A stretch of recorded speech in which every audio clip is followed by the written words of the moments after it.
Na, sziasztok! Most éppen szélcsend van, és már nem tűz ide a nap. Úgyhogy látni és hallani is valamit, úgyhogy gondoltam, hogy akkor felveszek egy ilyen kis uzsikert túrát, mert nagyon megéri szerintem így megnézni, hogy mik történtek itt. Ezek itt mind rukkólák, ez már nagyon-nagyon durva mennyiséget leszettünk róluk. Az elején levelezgettem, amíg viszonylag fiatalok voltak, utána egyszer kompletten talra vágtam, és utána még nem tudom hányszor, tehát tényleg tonnaszám szedtük már, most lassan kezd felmagzani, de ugye ennél nem gond, ez utána is ehető, mert ugye káposztaféle.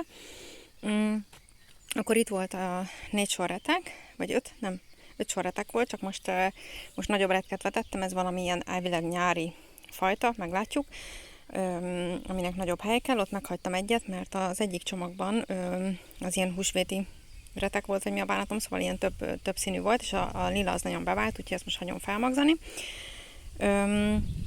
Akkor itt vannak ugye a kis saláták, ezek iszonyatosan jól működnek, minden nap reggelire és vacsorára eszünk belőlük, van, hogy ebédre is, szóval, hogy ilyen tényleg hihetetlen mennyiségben, na most van szél, tudjuk szedni a leveleket, mindig ugye a külső leveleket szedegetjük, és akkor így nem hagyom fejesedni, úgymond, de hát így félelmetes mennyiség. Most erről az 5 fejről szedtem vacsorához való hatalmas adag salátánkat. Köztük ugye hagymák vannak itt ezen a részen, ott az elején fokhagymák, ezek ilyen maradék kis dukhagymák voltak, ilyen szottyattabbak, amiket ide eldugdosrom, hogy ezt majd ilyen zöld hagymaként megesszük. Itt ugyanúgy még egy adag maradék volt. Hát ez a borsó majd lefut az oldalán, ez annyira nem egy sikeres projekt sajnos, mert ezek a borsók, ezek az ágyásba állandóan fetrengenek, de itt természetesen abszolút semmi kedvük lefelé nőni. Nem tudom, hogy mennyire látszik, ott húzódik egy madzag, már le vannak kötve, hogy ne boruljanak folyton ide a veteményre, vagy mi az a salátákra, de hát nem igazán hagyja meg őket, szóval ezek így nem hajlandóak kifelé nőni, úgyhogy ez annyira nem vált be. És akkor ide elvetettem direktbe, hát én úgy nevezem, hogy egy paradicsom sövényt. Ez a Vénusz nevű törpefajta, aki már akkoriban is követte az oldalt, azt tudja, hogy ezek voltak a párkányparadicsomok is, ugyanez a fajta. Ez egy nagyon-nagyon robosztus, jó növekedésű, nagyon kis cuki paradicsom, ezek hát ilyen ekkorára nőnek csak meg, és sárga ilyen pici terméseket teremnek, és ez messze magasan a legkorábbi paradicsom. És ezeket itt direkt beelvetettem, amikor úgy tűnt, hogy már nem nagyon lesz hideg, meg gondoltam, hogy hát most a legrosszabb esetben elvesztettem egy pár magot, aztán kész, nem érdekel. És azért sövény, mert hogy ugye olyan távolságban vannak egymástól, hogy tényleg körülbelül egy ilyen sövénykévé össze fog nőni. És itt van még, nem tudom, hogy mennyire látszik, egy egérdinnye. Ez itt, egy egérdinnye. Ide a közepébe be van rakva egy paradicsom. Ott nő a paradicsom.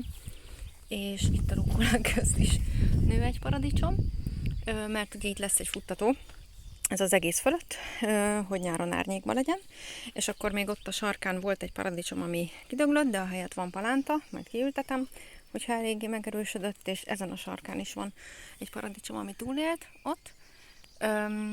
Ez egy narancssárga, ilyen vadparadicsomszerűség, amelyik ilyen nagyon apró szeműt terem, és így fut ezerrel, azt nem is kell kacsolni, hanem az majd ott reméljük, hogy valóban le fog nőni, így leomlani úgymond, és itt ribizli paradicsom lesz az ugyanaz pirosba gyakorlatilag. Úgyhogy hát így állunk.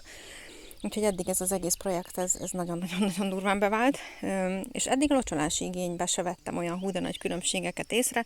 Annyi volt, hogy ugye hát erre van dél, erre van nyugat, tehát hogy itt ez a sarok, ez nagyon nyitott, ugye itt van már egy diófa, tehát hogy így viszonylag későn már árnyékol, de hogy ugye hát látni, hogy most nemrég ért ide az árnyék.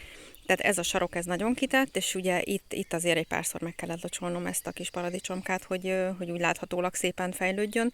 Nem az, hogy nem akart így kókadozni, meg ilyenek, de hogy úgy látszott rajta, hogy kicsit azért így nyuglődik attól, hogy ki van ott azért száradva, de hogy így különösebb, tehát mondjuk így nem látok a között különbséget, hogy tudom én a saláták itt belül sokkal jobban fejlődnének, mint ott kívül, tök ugyanazt csinálják, úgyhogy ez nagyon bevált, és most már lassan az útra vetett kis milyen neve, ennek fehérherék is most elkezdtek kikelni, most volt 2 kicsit nagyobb eső egymás után, úgyhogy reméljük, hogy lassan itt is benövi.